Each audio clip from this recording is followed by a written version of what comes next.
The tribes I come from is Anishinaabe, and we have something called Seven Fires. It's basically throughout our time on Earth, seven prophets came to us, explaining the different times that would come and grip the Anishinaabe people and how we would survive those times.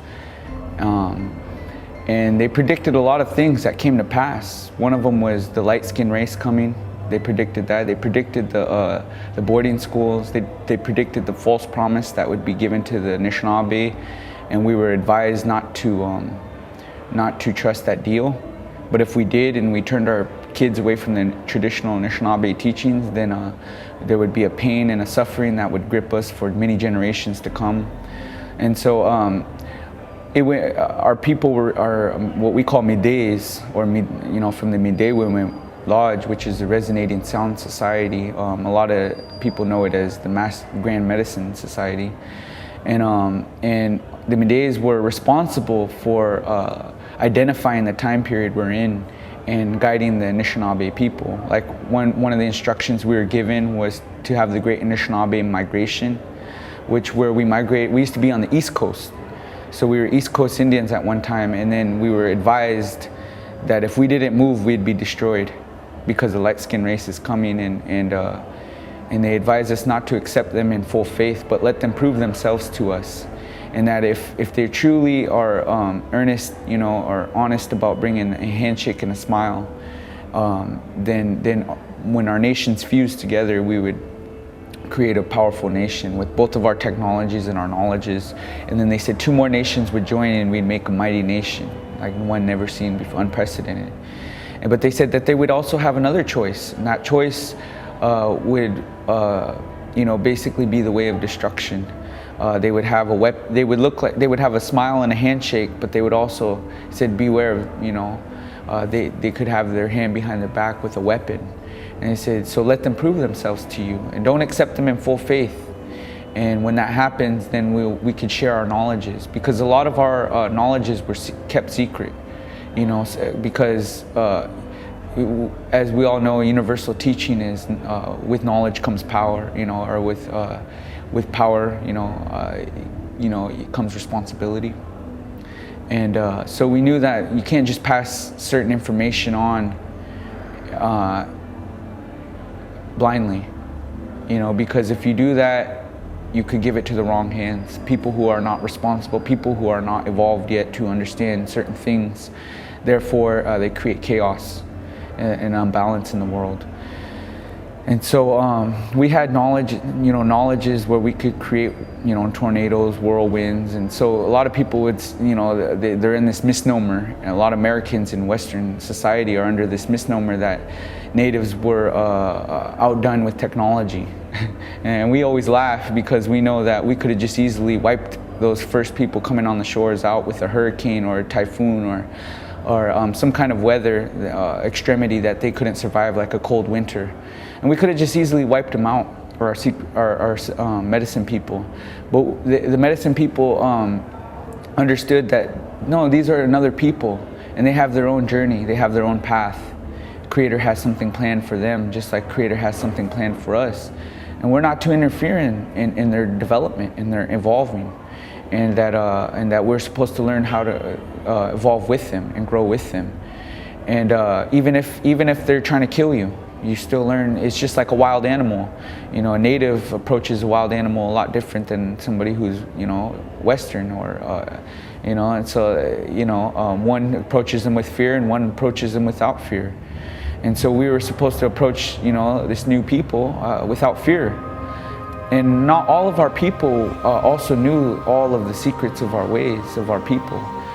So you had a lot of people who were still growing and understanding these new ways, but they didn't understand them like the Mideis did, like the medicine people. And so it was kind of hard for our medicine people to retranslate and interpret to the people what's going on, and why there's suffering, and why these people are massacring and genocide and all of these things. And we couldn't come out and just straight tell them the truth. It's kind of like that movie, you can't handle the truth, well, that's kind of how it was with even our own people. Our people were still growing, So we had to, the Mides or the medicine people had a tough responsibility to coordinate not only educating this new race, but also educating their people on what's taking place right here, right now. And so for 500 years we've been in this state of confusion.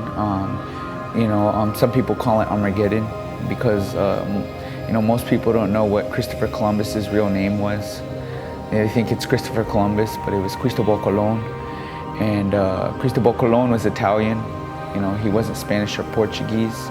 He was an Italian merchant. And so most people also have another misnomer that we have to kind of clarify. And that is that they think that Indians were mistakenly given the name Indians because of the West Indies, or a country named India. Well, that's another misnomer.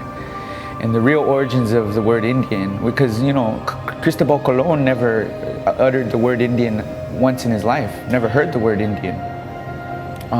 What he said is Indios. And in Italian, Indios means in God. And he went on even to describe in his journals or his logs what Indios meant. He said, God-like people. He said they're docile, they're naked, they don't argue, there's no quarrels among them, they have no central form of leadership, they give their food and shelter freely. They said there's food everywhere. There's no rats even on this land. There's no fleas on this land. Everybody is happy. And so what does Cristobal Colon do after he identifies God-like people? He goes back to the Vatican who sent him, because that's really who sent him. And people will say Spanish and Portuguese, but they didn't, because at that time we understand that the Vatican split the world in two. One was Spain and one with Portugal. And that's how they viewed, the rulers of the world. So it was actually coming, the direct orders to find God's people, or this heaven on earth, or the land in the clouds, which is what Turtle Island is.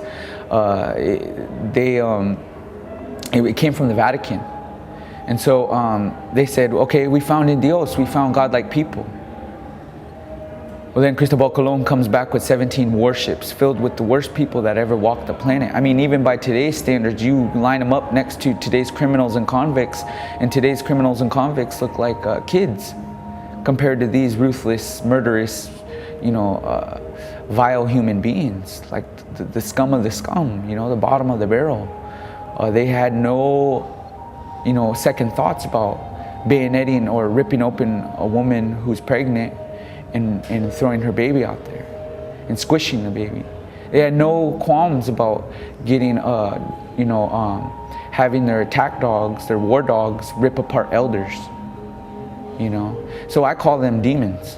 And so when they come to see, and they have these demons, 17 ships full of them, and they encounter what they described as God's people or God-like people, to me that's Armageddon. That's the pinnacle of good and evil meeting. And so for 500 years we've been living in the state of Armageddon. And to me I see what is earth? Well, earth is the Trinity kingdom. And in the Bible they have that Trinity kingdom, and even in the scientific world up until the 70s they always talked about this Trinity of the Mongol, Caucasoid, and the African, and the reason that's Earth is because all of those continents are connected through land. Africa, Europe, and Asia, that's the Trinity kingdom. That's Earth. Now heaven on earth is something different. Heaven on earth, it required a specific certain kind of knowledge that you had to possess in order to get it to heaven. Like for instance, King Tut was able to have that knowledge, because you look at inside of King Tut's sarcophagus and you find coca leaves and tobacco, two medicines of the Americas.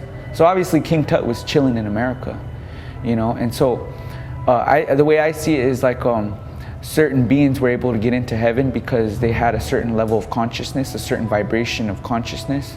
And so they were able to understand the elements and how they worked. So they basically, discovered the trade winds, and they discovered how the elements work, and were able to get into America.